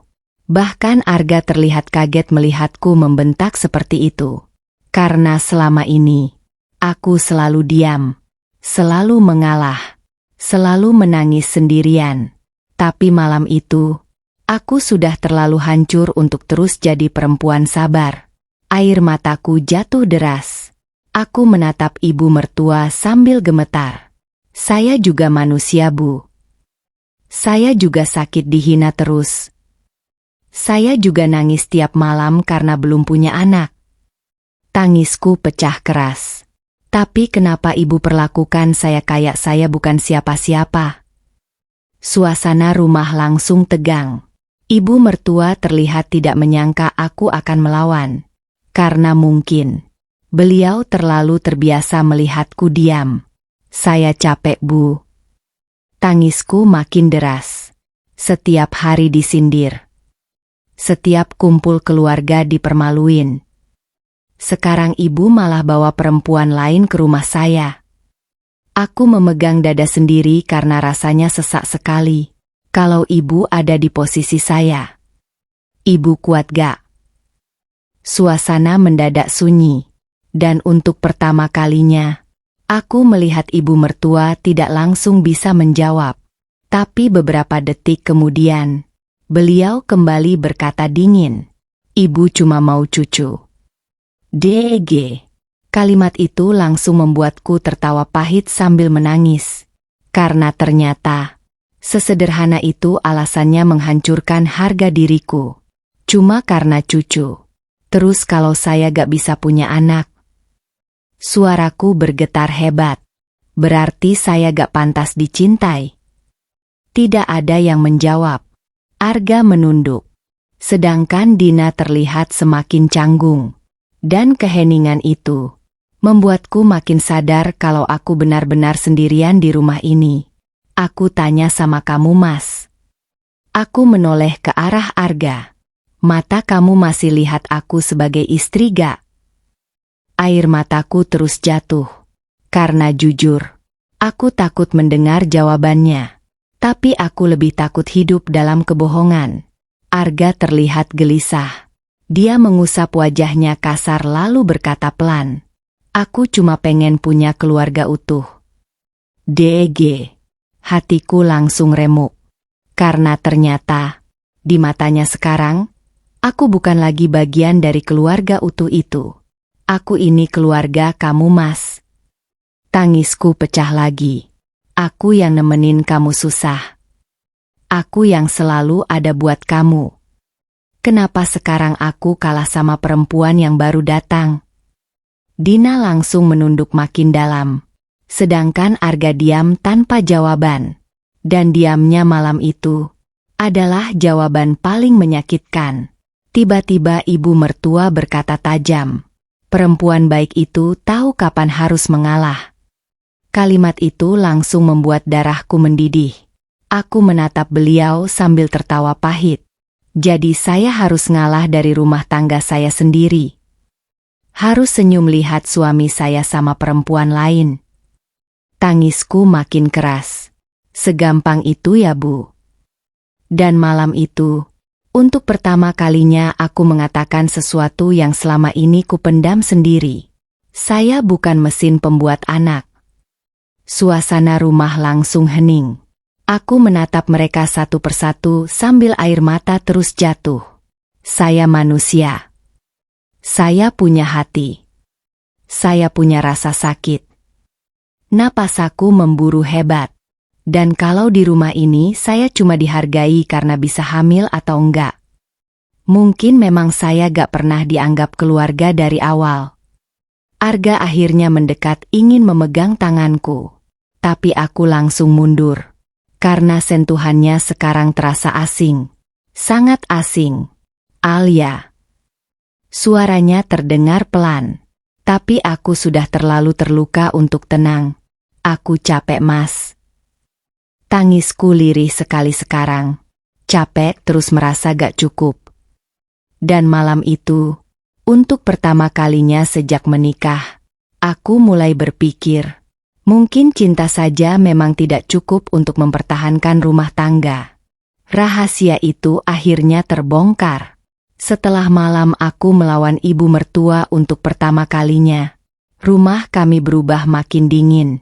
Aku dan Arga masih tinggal satu rumah. Tapi rasanya seperti dua orang asing. Tidak ada lagi obrolan hangat. Tidak ada lagi tawa kecil sebelum tidur. Yang ada cuma diam panjang. Dan luka yang makin hari makin membesar. Dina sudah tidak datang lagi ke rumah setelah keributan malam itu. Tapi anehnya, justru itu membuatku makin takut. Karena sekarang semuanya terasa menggantung. Aku tidak tahu Arga masih berhubungan dengannya atau tidak. Aku tidak tahu suamiku masih memilih aku atau sudah benar-benar berpaling. Dan ketidakjelasan itu menyiksa sekali.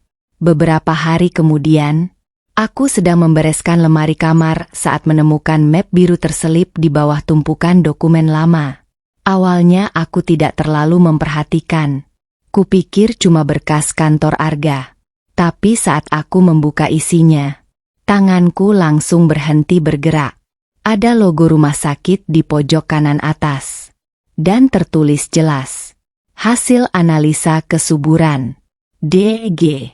Jantungku langsung berdebar keras. Tanganku mulai dingin. Karena aku langsung teringat. 2 tahun lalu, waktu aku terus memaksa Arga periksa kesehatan. Dan dia selalu marah setiap kali aku membahasnya. Aku duduk pelan di lantai sambil membuka lembar demi lembar hasil pemeriksaan itu. Mataku bergerak cepat membaca istilah-istilah medis yang bahkan tidak sepenuhnya kupahami. Sampai akhirnya, aku melihat satu kalimat yang membuat napasku tercekat. Jumlah sperma sangat rendah. DG. Tubuhku langsung lemas. Aku membaca ulang berkali-kali karena tidak percaya. Tanganku gemetar hebat. Air mataku mulai jatuh satu persatu. Karena akhirnya, aku tahu kenyataan yang selama ini disembunyikan dariku. Masalahnya bukan ada padaku, tapi pada suamiku. Aku langsung menutup mulut sendiri sambil menangis. Bukan karena senang, bukan karena puas, tapi karena terlalu sakit. Sangat sakit. Karena selama bertahun-tahun, aku dihina, disindir, dipermalukan, dianggap perempuan gagal. Padahal orang yang bermasalah bukan aku. Tangisku makin pecah saat melihat tanggal pemeriksaan itu. 2 tahun lalu. Artinya, Arga sudah tahu semuanya sejak lama. DG. Dadaku langsung terasa ditusuk. Karena berarti, dia membiarkan aku disalahkan sendirian selama ini. Dia melihat aku menangis tiap malam. Melihat ibunya menghina aku. Melihat aku dipermalukan di depan keluarga. Tapi dia diam. Karena dia takut harga dirinya sebagai laki-laki jatuh. Ya Allah. Aku menangis sambil memegang kertas itu erat-erat. Karena sekarang semuanya masuk akal. Kenapa Arga marah waktu diajak tes? Kenapa dia selalu menghindar? Kenapa dia membiarkan semua orang menyalahkanku? Karena dia tahu, kalau kenyataannya terbongkar, dia yang akan dipermalukan. Tiba-tiba suara pintu kamar terbuka. Aku langsung menoleh cepat. Dan detik melihat map biru di tanganku. Wajah Arga langsung pucat. Sangat pucat. DG. Aku langsung berdiri sambil air mata terus jatuh. Jadi ini alasannya. Suaraku gemetar hebat. Arga langsung mendekat panik. Alia, dengerin dulu. Dengerin apa lagi?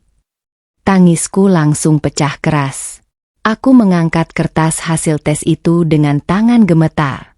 Selama ini aku yang dihina. Aku yang dibilang mandul. Aku yang dipermalukan. Napasaku memburu hebat.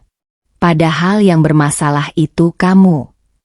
Suasana kamar langsung terasa sesak. Arga menunduk sambil memegang kepalanya.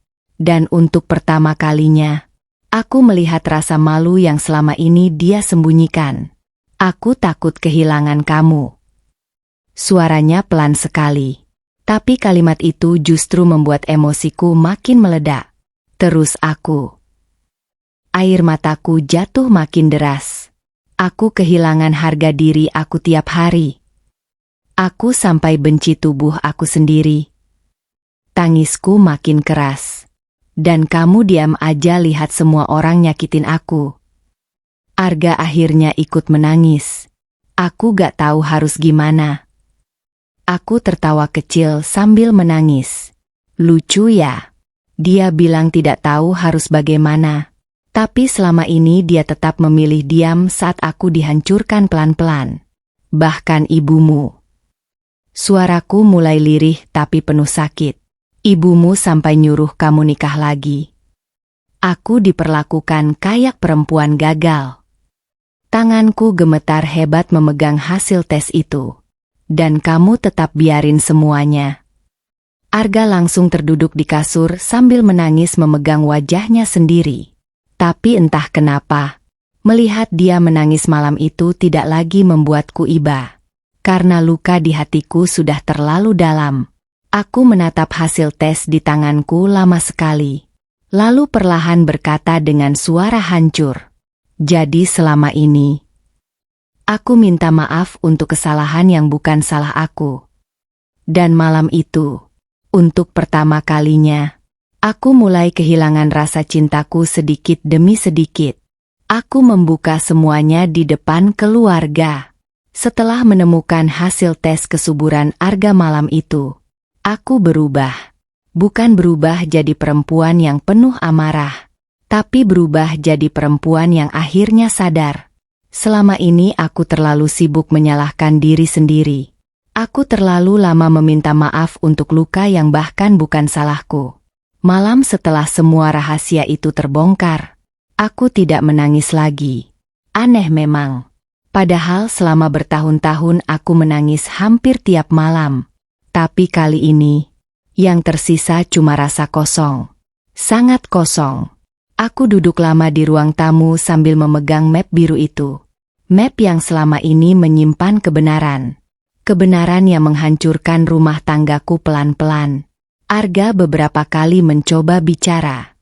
Alia, aku bisa jelasin. Tapi aku cuma diam. Karena jujur, aku sudah terlalu lelah mendengar penjelasan. Apapun alasannya, dia tetap membiarkan aku dihancurkan sendirian. Dan itu tidak bisa dihapus begitu saja. Paginya ibu mertua datang seperti biasa. Beliau masuk rumah tanpa mengetuk lalu langsung duduk di ruang tamu. Alia mana? Aku keluar dari dapur sambil membawa teh. Dan entah kenapa, untuk pertama kalinya aku tidak lagi takut melihat beliau. Karena sekarang, aku tahu kebenarannya. Ibu udah pikirin belum soal Dina? Kalimat pertama dari mulut beliau langsung membuat udara terasa dingin. Biasanya aku akan menangis mendengar nama itu. Tapi sekarang, aku justru tersenyum kecil. Senyum yang membuat ibu mertua terlihat bingung. Alia senyum apa? Aku perlahan duduk di depan beliau. Lalu meletakkan map biru itu di meja. Ibu baca aja dulu. Beliau mengernyit lalu membuka map tersebut perlahan. Dan detik membaca isi hasil tes itu. Wajahnya langsung berubah. Pucat. Sangat pucat. Tangannya sampai gemetar memegang kertas. Apa ini? Suaranya pelan sekali. Aku menatap beliau tanpa berkedip. Itu hasil tes Arga. Suasana rumah langsung sunyi. Aku bisa melihat jelas bagaimana ibu mertua membaca ulang tulisan di kertas itu berkali-kali seperti tidak percaya. Dan jujur, untuk pertama kalinya, aku melihat beliau kehilangan kata-kata. Jadi selama ini, suaraku mulai bergetar. Yang bermasalah bukan saya. Air mataku akhirnya jatuh lagi. Tapi ibu tetap nyalahin saya tiap hari. Napas aku terasa berat sekali. Karena semua luka yang selama ini kutahan mendadak keluar begitu saja. Ibu hina saya. Ibu bilang saya perempuan gagal. Ibu nyuruh suami saya nikah lagi.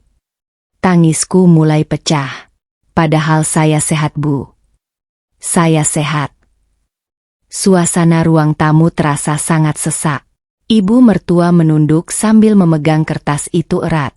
Dan untuk pertama kalinya, beliau terlihat malu. Tiba-tiba suara pintu terbuka. Arga pulang. Dan detik melihat map biru di tangan ibunya.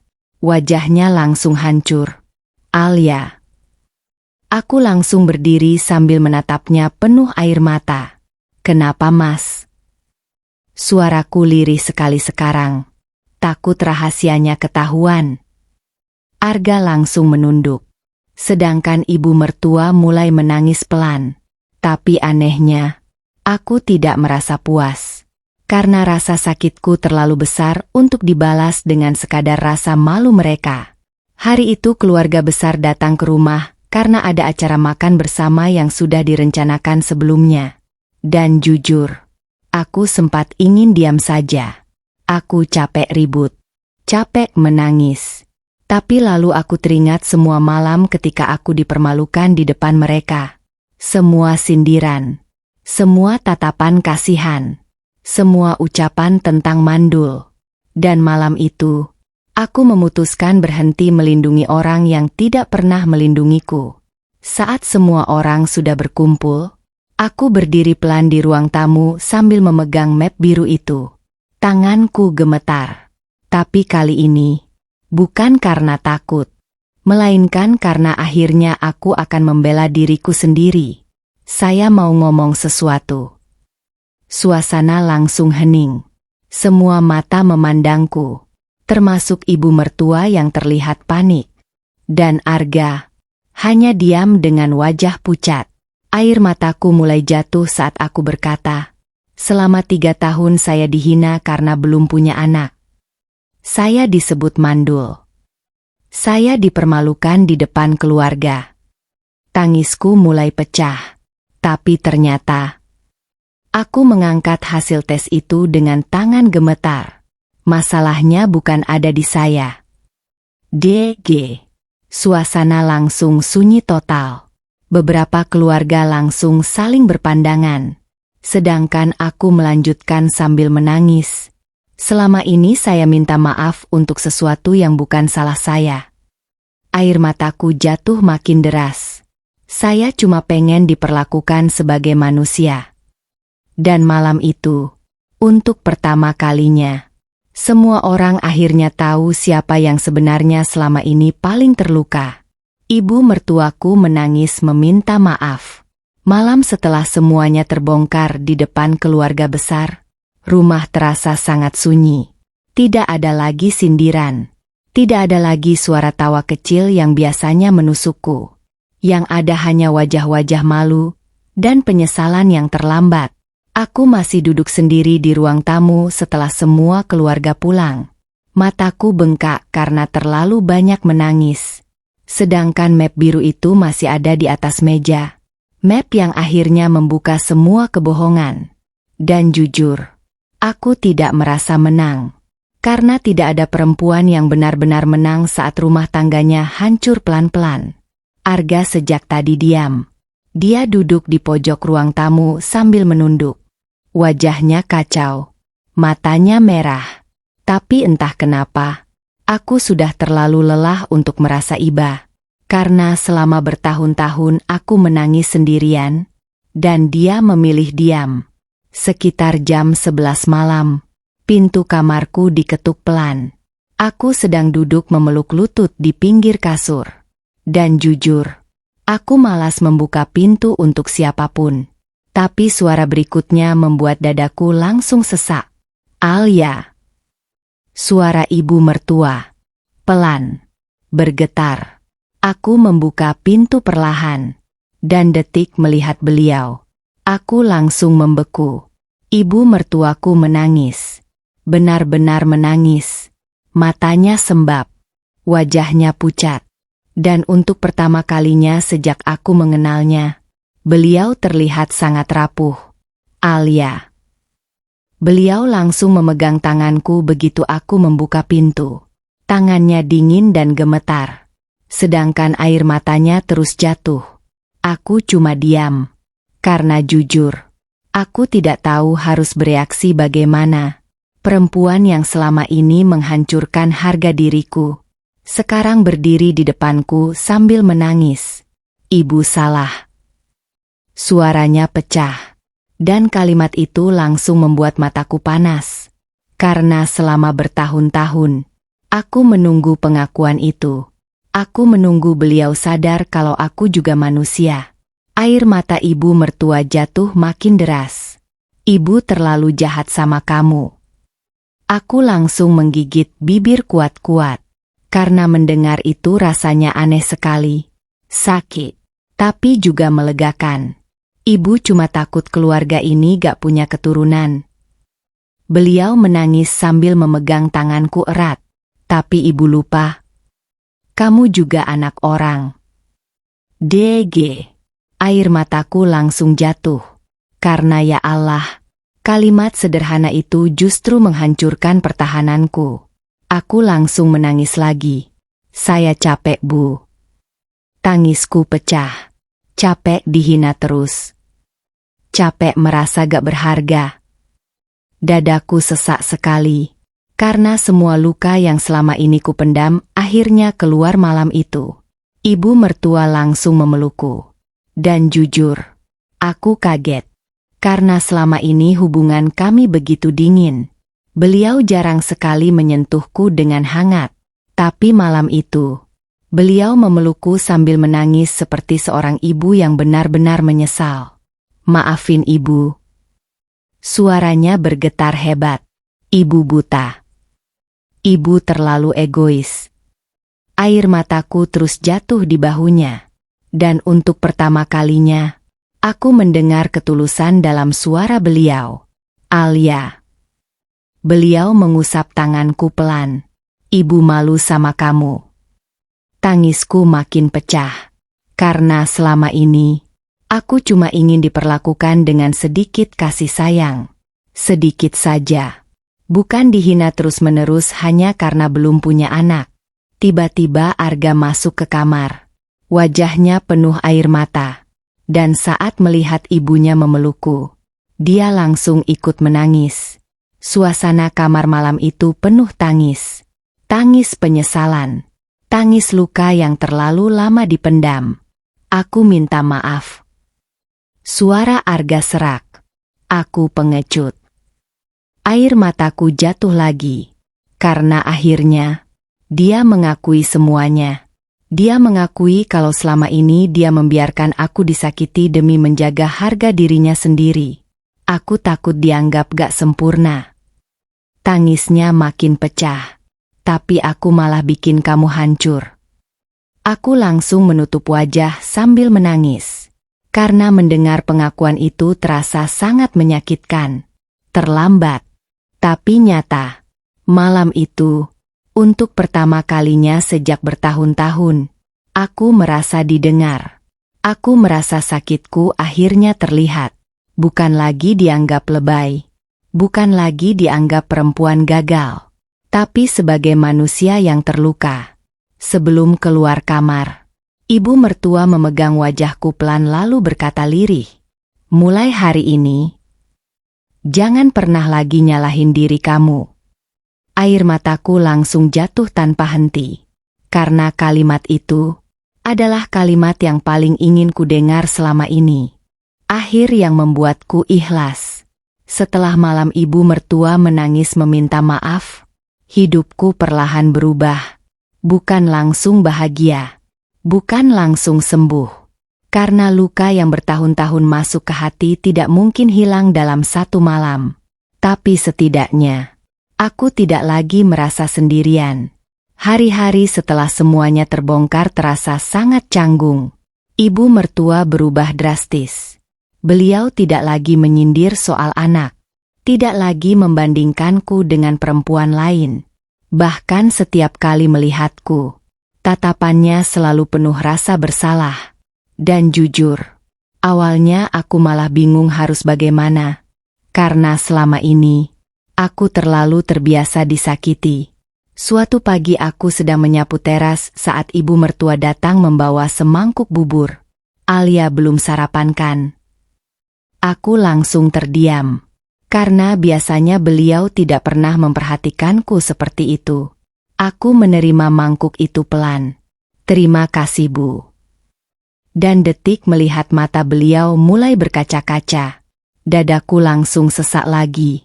Ibu nyesel. Suaranya lirih sekali. Alia pasti sakit banget selama ini. Air mataku langsung jatuh. Karena ternyata kadang yang kita tunggu bukan hadiah besar, bukan uang, bukan apapun, tapi cuma pengakuan bahwa rasa sakit kita nyata. Sementara itu, Arga berubah jadi jauh lebih pendiam. Dia sering memperhatikanku diam-diam, sering membantu pekerjaan rumah, dan beberapa kali aku melihat dia menangis sendiri di teras malam-malam. Rasa bersalah itu akhirnya menghancurkan dia juga. Suatu malam, aku sedang melipat pakaian di kamar saat Arga masuk pelan. Dia duduk di lantai dekat kakiku sambil menunduk. Dan jujur, sudah lama sekali aku tidak melihat suamiku serendah itu. Alia. Suaranya serak. Aku diam. Karena aku masih belum tahu bagaimana menghadapi laki-laki yang paling kucintai, sekaligus paling melukaiku. Aku tahu maaf gak cukup. Air mataku langsung menggenang. Karena memang benar, beberapa luka tidak hilang hanya karena kata maaf. Aku udah bikin kamu merasa gak berharga. Tangis Arga mulai pecah. Padahal kamu perempuan terbaik yang pernah ada di hidup aku. Dadaku langsung sesak. Karena kalimat itu adalah kalimat yang dulu sangat ingin ku dengar. Dulu, saat aku menangis sendirian tiap malam. Saat aku merasa gagal jadi perempuan. Saat aku membenci tubuhku sendiri. Aku benci diri aku sendiri sekarang. Tangisnya makin keras. Aku pengecut. Aku biarin kamu dihancurin demi nutupin rasa malu aku. Aku langsung memejamkan mata kuat-kuat. Karena mendengar itu tetap terasa menyakitkan. Sangat menyakitkan. Mas. Suaraku akhirnya keluar pelan. Aku pernah ada di titik. Tangisku mulai turun lagi. Aku berharap Tuhan ambil aku aja. Arga langsung mengangkat wajah cepat. Matanya penuh air mata. Sedangkan aku menangis sambil tertawa kecil pahit. Karena aku capek merasa gagal terus. Suasana kamar langsung hening. Dan untuk pertama kalinya, Arga menangis seperti anak kecil di depanku. Aku jahat. Aku jahat banget sama kamu. Dia memegang tanganku sambil gemetar. Dan jujur, aku bisa merasakan penyesalannya sangat tulus malam itu. Aku maafin kamu. Kalimat itu akhirnya keluar dari mulutku. Arga langsung menangis makin keras. Sedangkan aku juga menangis. Karena memaafkan ternyata tidak semudah yang orang pikirkan. Butuh hati yang benar-benar lelah untuk akhirnya memilih ikhlas. Tapi mulai hari ini, aku mengusap air mataku pelan. Aku gak mau lagi hidup cuma buat memenuhi ekspektasi orang. Arga langsung mengangguk cepat sambil menangis. Aku gak peduli lagi siapa yang bilang aku gagal. Suaraku mulai lebih tenang. Karena nilai perempuan bukan ditentukan dari bisa punya anak atau enggak. Air mataku jatuh lagi. Tapi dari hatinya. Beberapa bulan kemudian, aku dan Arga mulai memperbaiki semuanya pelan-pelan. Kami pergi konsultasi bersama. Bukan lagi saling menyalahkan. Tapi benar-benar belajar jadi tim. Dan untuk pertama kalinya, Arga berdiri di sampingku saat keluarga mulai bertanya soal anak. Doain aja yang terbaik. Cuma itu jawabannya. tanpa menyalahkanku lagi, tanpa membuatku merasa kecil lagi. Dan jujur, kalimat sederhana itu cukup membuat hatiku hangat. Aku juga mulai berdamai dengan diriku sendiri. Aku berhenti membenci tubuhku, berhenti merasa gagal, berhenti menangis setiap melihat bayi orang lain. Karena akhirnya aku sadar, aku tetap perempuan utuh, dengan atau tanpa anak. Dan lucunya, saat kami berhenti terobsesi, hidup justru terasa jauh lebih tenang, lebih hangat, lebih penuh cinta. Suatu malam aku duduk di teras sambil melihat langit. Angin terasa lembut, tidak sesesak dulu. Arga duduk di sampingku sambil menggenggam tanganku pelan. Lalu berkata lirih, "Makasih masih bertahan sama aku." Air mataku langsung jatuh kecil. Aku tersenyum sambil menatap langit. Karena setelah semua luka, semua hinaan, semua air mata, akhirnya aku mengerti satu hal. Perempuan yang paling kuat bukan perempuan yang tidak pernah terluka, tapi perempuan yang tetap bisa mencintai dirinya sendiri setelah dihancurkan berkali-kali. Dan malam itu, untuk pertama kalinya setelah bertahun-tahun, aku benar-benar merasa cukup.